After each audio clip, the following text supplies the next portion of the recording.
Welcome to Forte Catholic Radio. This is your host, Taylor Schroll. We're in the studio on a Tuesday afternoon. Welcome in. We are recording in the Red Sea Radio's worldwide headquarters.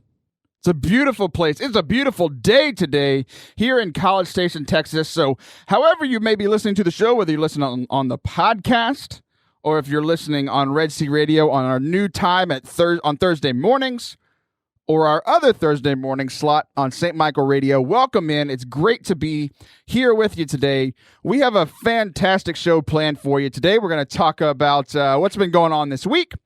We're going to talk about the Old Testament a little bit. I'm going to steal some content from my producer, Sam Shepard, tell you the story about what happened this weekend, and the fun that I had. Sam had a little less fun, but I got to steal her content, and it was absolutely fantastic.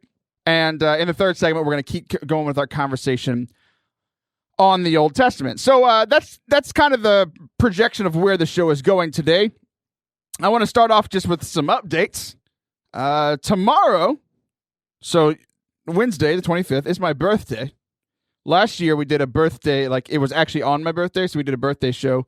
This year, we're not doing anything. All I'm doing for my birthday on the show is telling you that it's my birthday tomorrow. So on Facebook, I don't know what's happening on Facebook. 3 people today have wished me happy birthday. I feel like Sam's trying to do sound effects, but it's not working because it's not plugged in, because we're going to play a video for you later that you don't care about. So, but this is perfect because that shows how much fanfare there is for my birthday. You can't even hear the fake applause she's trying to play for me. As many of you know, I said last week on the show that my wife had our third baby 2 weeks ago. 2 weeks ago this Thursday. So baby Felicity is at home hanging out. We're actually recording a little early so I can go help with her. I mean, who am I kidding? I'm going home to watch the Astros game. But I'm kidding. I'm going to watch the game. But like my job for the last 2 weeks has been the other 2 kids, like just hanging out with them, that sort of thing. I do have to tell a story about how like me being selfish created one of the cutest things my 4-year-old son Christopher has ever done. So I've been in charge of the kids. Like we've had help. Like my mom came into town. My wife's parents came into town. Like they helped. But there was one night that the Astros were playing in the ALCS, the American League Championship Series, and Christopher was awake with me. But this is like 9:30 at night. So it's like past his bedtime, but it's Friday or Saturday night, something like that. So he was fine. Like he was excited to watch the game with me. It's just like cool father-son time because Maggie had gone to bed at like 7 or something ridiculous. Like she just went into her bed and fell asleep. We're like, whatever. But both of our kids typically, like they both still need somebody to put them to sleep. So like either my wife or I, we kind of tag team and split it fairly evenly throughout the week. Oh, you know, most of the time it's like my wife saying, oh, on Tuesday nights you record the show, so you're not here. Monday nights you play basketball, so you're not here. So like Wednesday, Thursday, Friday, you put the kids to sleep. So it's all fair and all good. And like I like that time with the kids. Most of the time that's when they're the cutest, is when they're tired and going to sleep. But I was watching the baseball game with the Astros. It was either game 6 or game 7. I was like, I'm not going to miss a minute of this thing. So I'm like trying to think during the baseball game. Okay, it's 9:30, it's about 9:45, somewhere around in there. And I'm like, Chris, are you tired? He's like, yes. I was like, okay. Like, if I go and like lay with him, like typically it takes anywhere from 5. I mean, it could take 5 minutes. It could take 45 minutes for him to calm down and this sort of thing. So I tried a new method. I laid him in bed. I took him to the bathroom, brushed teeth, all that kind of stuff. I laid him in bed. Typically, like I lay him in bed, I give him a hug, I'll lay with him for like 2 or 3 minutes, talk to him. We'll do like his closing prayers. What is this, mass? His nighttime prayers, right? Closing time. Christopher's going to sleep now. Get out of the bar. You're 4. Okay. So, so he's laying in bed. I give him a hug, and Maggie's already asleep, right? So I say, Christopher, Daddy has to leave. And like, you need to go to sleep, but I'm going to go. He's like, oh, like, why are you leaving? I said, well, I have to leave. Can you stay here and protect your sister? And I left and I went and watched like the next half inning. And my plan all along was to like go back into the room, check on him if he wasn't asleep, like to lay with him then, right? I go back in there after the 3 outs happened or whatever, right? I go back in there. He's asleep, holding hands with his sister. Like we push their beds together, so it's like 2 twin beds. He's asleep, like holding her hand to protect her. I'm like, this is the cutest thing that Christopher's ever done and the most brilliant thing parenting I've ever done in my life. I got like 2 birds with 1 stone. I got the cutest moment of Christopher asleep, and I got to watch the entire baseball game. It was absolutely beautiful. I wasn't even planning on telling that story, but the whole point of the story is that now my wife's birthday is on October 18th. My new daughter's birthday was on October 13th. Mine's the 25th. My birthday now means nothing. It's over. So anyway, Halloween's going to happen between now and the next show. We're actually going to record a day early so that we can all be doing Halloweeny stuff. Weenie stuff. You're going to be doing weenie stuff. I'll be doing hollow stuff. Halloweeny. So we're recording early. So what we're going to do today to kind of kick off our Old Testament topic for today is we're going to play a little game that Sam came up with. But before we play the game, I have to kind of tell this story. Sam got sick this weekend, and she's the high school youth minister at St. Joseph's Catholic Church in Bryan. And I'm her boss, which means that she does all the work and I don't have to do anything. So, so Sam was sick. So she calls me. Granted, I'm on paternity leave. I'm not supposed to be working. She calls me and she's like, "Hey, I'm sick. What am I supposed to do?" And I know the right answer is for me to like, I need to come lead the youth night. I'm like, but I don't want to do anything. I'm off of work for 2 weeks. But I was like, you know what? I've been in youth ministry for a long time. Like running a youth night's not the hardest thing in the world, especially because I know how well Sam prepares. So Sam had already like written out the talk or like, you know, and like, or like made her PowerPoint, right? I have to correct you. It wasn't PowerPoint. It's Google Slides. Google Slides sucks. Oh, I love Google Slides. It's terrible. The first thing I did was convert it over to PowerPoint. But she already had all this content and talking about the Old Testament, and we're going to get into that in the third segment. But I wanted to start off today because it was like the perfect, you planned this because it's obviously you're also preparing for Halloween. Right. So it's this game called Old Testament or Scary Movie. And you two are going to play against each other right now. I said you two and I haven't introduced the other person. Mackenzie, who's been on the show before. Hi. She's the junior high youth minister at St. Joseph. So once and for all, we're going to decide which of you is better at your job. Mackenzie. I can just tell you that. Yes. Mackenzie is better. by playing this game. So here we go. Old Testament or Scary Movie. Who wants to go first? I was going to say ladies first, but we're both ladies. Yeah, that makes it kind of complicated. Younger first. Oh, that's me. Okay, so Macca. Macca, you can't see this, right? No, I can't. I can see the apple. That's it. It's a pumpkin. So yes. No, you can't see it. Good job. Okay.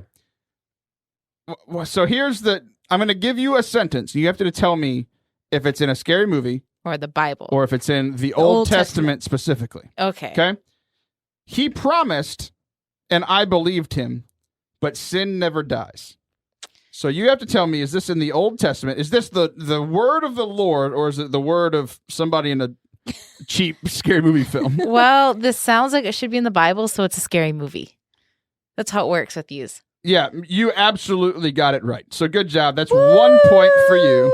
That was me trying to do the cheer. They use words to trick you. I was trying to do the cheer thing because the cheer thing. My soundboard's not plugged in. Let's get some sound. Here, give me the soundboard. Oh, okay. While you prepare. Okay, here you go. Sam's going to be doing that switch while I ask Sam the question. So Sam has to do all of this under pressure. Under pressure. There you go. That was perfect. Who needs sound effects? You have the two of us. Matricide is probably the most unbearable crime of all.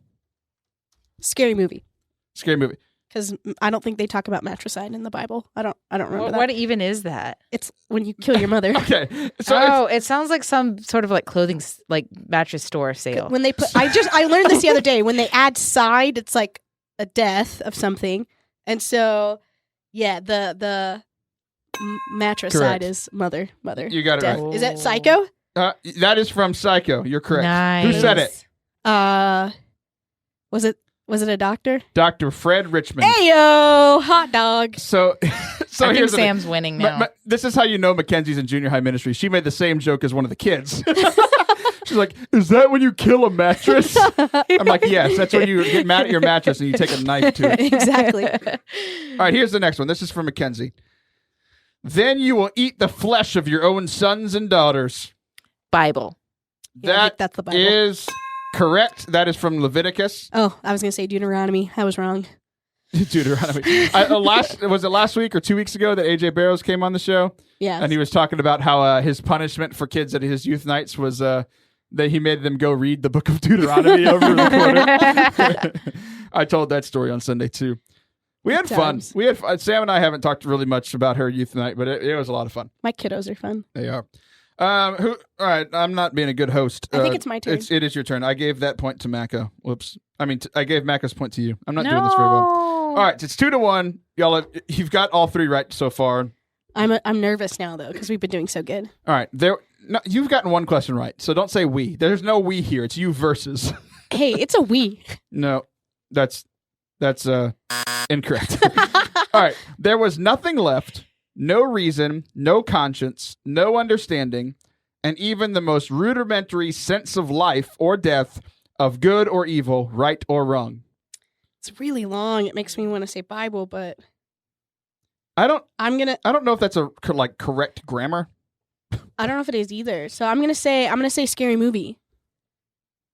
That's correct. Ooh, hot dog. It's from Halloween. No, not from Hot Dog. It's from Halloween. Oh, close. I had hot dogs the other day for the first time in 7 years. My mother-in-law came in town and made hot dogs with chili Did you on have them. chili? They Okay, were good. So good. I like chili cheese So good. dogs. I've been sick ever since. I'm just Oh. kidding. It's fine.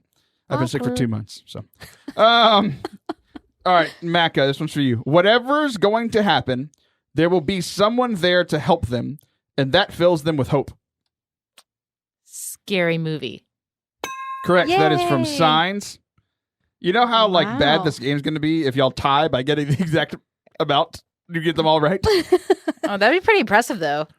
I think I'm gonna get some wrong. I feel like we've just been lucky. I think you are too. Here's the one. Okay. I will return and tear your flesh with the thorns and briars from the wilderness. I feel like we haven't said Bible in a while. Bible. That's yeah, correct. So that one was the Bible, too. What I good wanted to do just to mess with you is just play a random sound effect. What does that even sound like? What does that even mean? One short beep. You're correct. Phone ding dong. Oh, Ooh, I like good. that. that's a nice sound. All right, that's your correct sound from now on. Macca. Yes. A survivor unclouded by conscience, remorse, or delusions of morality. I'm going to say scary movie. That is Yay! correct. Macca, you're 4 for 4. This is ridiculous. Okay, she's 4 for 4 because she went first. I'm just saying. You're giving her a lot Well, of credit for you're her. about to be 3 for 4, so calm down. He destroyed them because he hated them, semicolon. He deliberately took them into the wilderness to slaughter them, space, period. It's weird. There's a space before the period, and they use a semicolon for some reason. Do you think that's a grammatical error when whoever made the slides? Absolutely. Wait, can you say it Okay. again? Here you go. He destroyed them because he hated them. He deliberately took them into the wilderness to slaughter them. Golly gee willikers. Scary movie. Oh! It took me a while to find the wrong because nobody's gotten one wrong in forever. It's because you jinxed me. You said I was going to get 3 out of 4. I did, and that is not correct. And All right, I made this game, I- which it should be terrible that I got one wrong. You didn't make it, did you? Well, I had to put it on the slideshow. You didn't make it. This is from Download Youth Ministry. But I had to put it on the slideshow. I typed every single one of those. Wait, you did? Yeah. Why did you do that? Can't you just use the PowerPoint from there? No, it was too difficult. Oh, Oh, my okay. I'm goodness. sorry. Then the birds will come and peck away at your flesh. That's Oh, an me? easy one. I'm gonna say Bible. That's correct. Golly gee willikers. Macca now has 5 points. Oh, darn, we're out of time. I'm just kidding. We have 2 minutes left. People who look... Oh, now... Okay. Now that I know you typed this all makes sense. There's a lot of grammatical errors. I typed it exactly how it was on there. That's not true. That is true. I'm going to read it just like you typed it then. Fine. people who looks like they're in a trance, and the creatures that look like people but behave like animals. Scary movie. Ooh. So That could be how he talks. That's like the I interesting asked Sam part. before this game, do you know the answers to this game that you... No, but I typed them all out. Well, I did, but I don't remember. Obviously, you're losing. All right, Macca, we have 3 questions left. Anyone who consumes blood will be cut off from the community. Oh, that's the Bible. That's correct. Macca, I think, yep. That's it. That means you have won. You have completed the game. Yay! Where's the cheer? Nope. Perfect cheer. Oh, there we Macca go. has won. Let's Public get announcement. down to Public party. announcement. Yay! I'm the winner. This is why I'm not in charge of our sound effects because school's out. Oh my gosh, we should play that at the end of the segments. Like, hey, we're done now. So here's what's happening. Congratulations to Mackenzie, our winner of our Old Testament or scary movie game. Yay! I hope you guys have a great Halloween. But before we do that, we are going to come right back here. We're going to get back into this Old Testament thing. We started off the first segment playing a game called Old Testament or Scary Movie. So if you just joined us, you didn't miss much. Mackenzie just beat Sam and proved once and for all that she's smarter than Sam. So quick rundown, updated story. Sam got sick. She's a high school youth minister. She called me to go lead her youth group on Sunday. So I got to give this talk that she had planned on giving to her youth group kids. And we had a blast. It was so much fun. We played this game that the girls played in the first segment. I purposely left this slide out because this was my favorite slide, and I ended up telling this story. Wasn't planned at all to do, but this is my favorite story in the entire Bible. So this was one of the questions in Scary Movie or Old Testament. The dagger went in so deep that the handle disappeared beneath the king's fat. But yeah, it's from the Bible. I already told you it's from the Bible. Sam's trying to get a point because she lost by 2. Guess what? I'll give you that point. You still lose. So the kids were like, wait, because the whole point of this whole night, if they got nothing, what I wanted for them to realize is that the Old Testament isn't this boring old book. It's actually quite exhilarating. Okay, Deuteronomy and Leviticus, maybe don't start there, but the stories are absolutely amazing. I was in undergrad, and my favorite professor, he liked to kind of push the envelope a little bit. There had been this class, I think it was called Law and Prophets or Old Testament 101 or something like that, right? Where it was an interesting class, but a super boring name. So him being the kind of push buttons guy, or push the envelope guy that he was, he wanted to change the name of the class because a lot of theology majors, religious studies majors took the class. But at Incarnate Word, where I went to undergrad, everyone at the school, because it was a Catholic university, was required to take 2 theology classes. And nobody ever picked that one because it was about the Old Testament. And the thought is that the Old Testament's boring. So he approached the provost, whoever's in charge, right? He wanted to name the class, what was, this is 8 years ago, but it's something like Sex, Power, and Sex, Power, and War, or something like that, right? We're just 3 of the biggest themes of the Old Testament, right? Sex, you have David, going, sending a guy out to be killed so that he could have his wife, Power, you have people, all they do is fight practically the whole time. You've got, from the beginning of Cain and Abel fighting each other, and then you've got wars all the way throughout. And I tell you what, that's a lot better, if the Old Testament needed some publicity, that's it, right? Because think about the TV shows that are really popular right now. Love, sex, power, greed, those are the things that sell. So he's just doing a better marketing job than the church has done in the past. So the whole point of this was that I want people to get excited about reading the scriptures. That's one of the biggest things that I want for anybody, but a lot of people, especially if they're young, just want to read the Gospels or the New Testament. Perfectly fine. It's good stuff too, but not to the extent of shunning the Old Testament. So I told them this was scripture, and they were like, what? And I was like, I'll tell you that story later. We're in the middle of a game that they were actually enjoying. They wanted me to stop the game right then to tell the fat story. And I was like, it's not the scripture. It's actually a story of me a few years ago. And I'm just kidding. It wasn't me. Okay, here's the story. And this is obviously like the paraphrase version because I'm not reading it. But like this line is from Judges chapter 3, verse 22. One of my favorite stories of the... Hold on. I have to stop right now. Judy Como has been a regular listener of the show. And the show used to be, like, until 2 weeks ago, was live on Tuesday evenings. And she would always text me and, like, bother me. Like, you know, like, say, like, stop saying that. Like I'd be, like, complaining. I did the first world problems, like, segment. She hated that one. She's like, shut up and offer it to God. And I was like, whatever, Judy, leave me alone. I'm trying to both entertain and bring people to Jesus. So that was the entertaining part. At least I thought so. She just texted me right now. And like, we're not live. And we're not even recording at the right time. How does she know that she said happy birthday? Judy, it's not my birthday. My birthday's tomorrow. Thanks, Judy. Okay, back to the fat king. So in Judges, the Israelites, essentially, the book of Judges, think toilet bowl.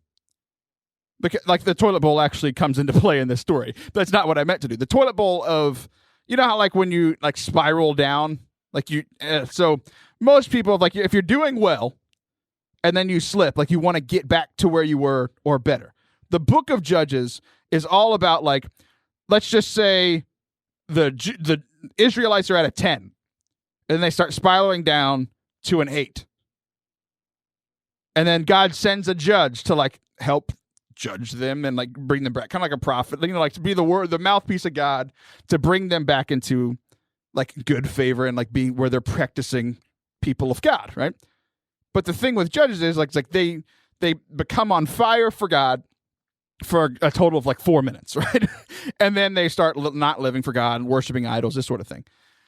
So they get back up to, like, they're at a 10, then they go to an 8. They go to a 9 for a brief moment, and then they go down to a 5. Then God sends another judge. And they go up to a 7, and then they go down to a 3. And then they go, sends another judge, they go up to a 5. They're just in the toilet bowl, just like spinning down and down and down. There's so many ways you can go with that. I think that looks like a lot of our faith, right? Like you go on this high, you have this retreat, or you go to a youth night. Yeah, our faith's great. It's at a 10. And then 3 weeks later, it's like, oh, I'm at a 7. I need to get better. But then you're getting better. You get back up to a 8 instead of the 10. Like, it's just this whole thing. What I love, we can look. One of my favorite things about reading the Old Testament, we can read it and we're like, that guy was an idiot, or like the Israelites were stupid. And then we're like, oh, I did that yesterday. Dang it. That's why the Old Testament's still relevant, because people are still stupid. So, Fat King story. I promise I'm getting to. I did this to them on Sunday too, kind of on purpose. I kept going on tangents, like, on purpose, and knowing I'd come back to the story because they just wanted to hear the story so much. So I had to kind of coax it out a little bit.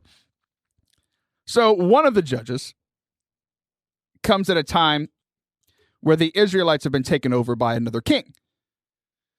They don't like this king because he's their new ruler, right? So one of these guys is going to sneak in to kill this king, to, like, save Israel from this people, like, kind of cut off the head and everybody else will scatter. That's kind of the idea, because their army wasn't strong enough to go up against their army. So let's just kill the main guy and then we'll be fine. So this guy sneaks in, has a sword. They have, like, how, like, you see, like, movies and people, like, sheath their sword, like, at their hip. In the olden days, they would sheath it, like, on the inside of their shin, like their calf bone. And everybody was right-handed, so you would sheath on your left calf. Well, the Judges says that this guy was left-handed. So when they patted this guy down, they patted down his left calf, but he had his sword on his right calf because he's left-handed. It's the opposite, right? So this story is that I don't like left-handed people, but the Bible says that you're okay, at least in this story. So yeah, Sam, our producer, is left-handed. That was totally for her and my sister. But this story, it's fine. Like, you're actually the hero in this story for once. So he sneaks in to where the king is, like, the king's chamber. And this is where you can't tell. This is a hilarious story. People are like, the Bible's boring. Read this story. It's ridiculous. The Bible says because you have to be proper. It's in church, right? We're reading this in church. It says the king was easing his nature in the cool chamber. He was pooping. That's what that means. That's Bible speak for he was going number 2, right? So this guy is sitting on the makeshift toilet. I don't know what, this is a long time ago. It's like the Middle Ages, except instead of being 1400 AD, it's 1400 BC, give or take, right? So the Middle Ages of BC. So he's sitting on the toilet. And this guy comes out, pulls out his sword, and he goes to stab the guy. And this is where we get our verse from. He stabs him. And I've seen fat people. I've never seen a person this fat. He stabs the guy with his sword. And the guy's belly is so big that he loses his sword inside the guy's belly. Like, he's holding onto the handle of the sword. He pushes it in, and it gets stuck. Like, the handle goes into the dude's fat. And he can't pull the handle out, so he just pulls his hand out of this guy's fat. And, sneaks out the window. You think this is the end of the story. That's funny enough on its own. The funniest part, funny about murder, I don't know. It's a funny murder. It really is. There are guards outside of the room, like the guard that patted the guy down. They're standing outside for 10 minutes, 30 minutes, an hour. It doesn't say, but I can imagine that it's been quite a while. You've been around somebody at your house or whatever. Somebody's going to the bathroom. They're taking a long time. You're like, oh, they're taking a long time. Oh, and then 20, 30 minutes, you're like, you okay? Are you dead? It's like, no, I'm playing a game on my phone. They didn't have phones back then, so that wasn't the issue. What this guy does, he goes in.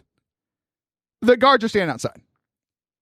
And they say, oh, something must be wrong. He's taking a long time. They go in 30 minutes, 45 minutes, an hour later, right? And they're like, oh, crap. Literally. The dude was taking a, And he's now dead, and he has a sword in his stomach, and the killer is long gone by now. And then, they win. Hooray. We did it. Hilarious story. So you cannot tell me the Bible's boring. You cannot tell me the Old Testament's boring. The other story I was telling the kids on Sunday, one of the kids brought it up, and he was like, yeah, there's a talking donkey. I'm like, you all know the other word for donkey. A talking, And I made the joke that, no, they're not talking about what happens after you eat Taco Bell. There was actually a talking donkey. So, there's these amazing stories in the Old Testament. I can't get to all of it now. So what I want to do, I showed this video on the youth night on Sunday, and obviously I can't show a video to you because this is a radio show. But what we are going to do is we're going to play you the audio of this video called Bible in a Minute. It's absolutely hilarious. It's on YouTube, Baratz and Beretta. These guys are absolutely hilarious. They give you the entire story of the Bible in 52 seconds because we only have 4 minutes left on the show. I can't do all of salvation history, but these guys can in about 52 seconds. Ready, set, go. 1, 2, 3. Bible in a minute. Earth made Adam, Eve. Cain kills Abel, has to leave. Boring genealogy, great flood, olive leaf, Tower Babel, Abraham, Sodom and Gomorrah, and Isaac, Jacob, Joseph, Moses, 10 Commands, Promised Land, Judges, David, Solomon, sent away to Babylon, Job, then a bunch of Psalms, Proverbs, and the Song of Songs, major prophets, Lion Den, minor prophets, Bethlehem, golden myrrh and frankincense, Satan and Samaritan, choose disciples of their cheek, walk on water, 1,000 deep, Lazarus, fig tree, Last Supper, Gethsemane, blood, money, third to now, Pontius Pilate, public trial, 40 lashes to the tree, why have you forsaken me? Third day, empty tomb, reappears, 5 wounds, Acts of the Apostles, next epistles, and apocalypse. Whoa! Boom. At that point, they jump from in front of the screen and hit the wall because apparently that's what they think is going to happen at the end of time. So we said a lot of different things on Sunday that I can't get to. That's why we shortened it down to 60 seconds. But the entire point of the Old Testament isn't to be funny or isn't to be entertaining, which it is both of those things. But the church has always said that the point of the Old Testament was to prepare us for this man named Jesus that I'm sure that you've heard about, maybe once or twice before as you're driving in your car and listening to Catholic radio. So the whole point of the Old Testament was to prepare for Jesus. Like the old kind of cliche is that the Old Testament is the New Testament concealed. Was the word concealed? Like you think of like a concealed weapon, it's like hidden, right? So Jesus is hidden in the Old Testament, not like Where's Waldo? Like there's not a picture of him in your Bible, but like the preparation for him and God's plan to bring his fulfillment, everything he ever wanted to say, he said in Jesus. And that preparation is the Old Testament, and that the New Testament is the Old Testament revealed. There were things in the Old Testament that simply did not make sense until Jesus came. For instance, there's a quote in Isaiah chapter 7, verse 14. Therefore, the Lord himself will give you a sign. The virgin will be with child and will give birth to a son and will call him Emmanuel. So it's written hundreds of years before Jesus came. And as I read that, you're like, oh yeah, Mary had a baby named Jesus. They named him Emmanuel, right? The Israelites would read that and be like, what? Like every kid named Emmanuel that you met, was your mom a virgin? Like, that's a weird question to ask, Like, it's like, nope. Okay, we'll keep looking, right? The other things, like in the Psalms, dogs surrounded me, a band of evil men have encircled me. They pierced my hands and my feet. I count all my bones. People stare and gloat over me. They divide my garments among them and cast lots for my clothing. We read these during Holy Week because it's about Jesus' passion. But it was written most likely by David, the author of most of the Psalms. 1,000 years before Jesus. So it's this the whole Old Testament is all about waiting and preparing. So what does that mean for us today? We're all waiting and preparing to meet Jesus. Whether he comes back during our lifetime or it's when you and I die, we're all going to meet face to face with Jesus at some point. So how are we waiting? How are we hoping? How are we preparing for when Jesus comes back? The scriptures are a lot of fun. Check them out. I don't know if you own a Bible or if you have a phone, you've got a Bible on there, but it is very, very interesting stuff. And obviously it's good for our spiritual growth. This has been another episode of Forte Catholic Radio, whether you're listening on the podcast or on Red Sea or on St. Michael Radio. Thanks for listening. Check out fortecatholic.com for more information. We'll be back next week. Sight!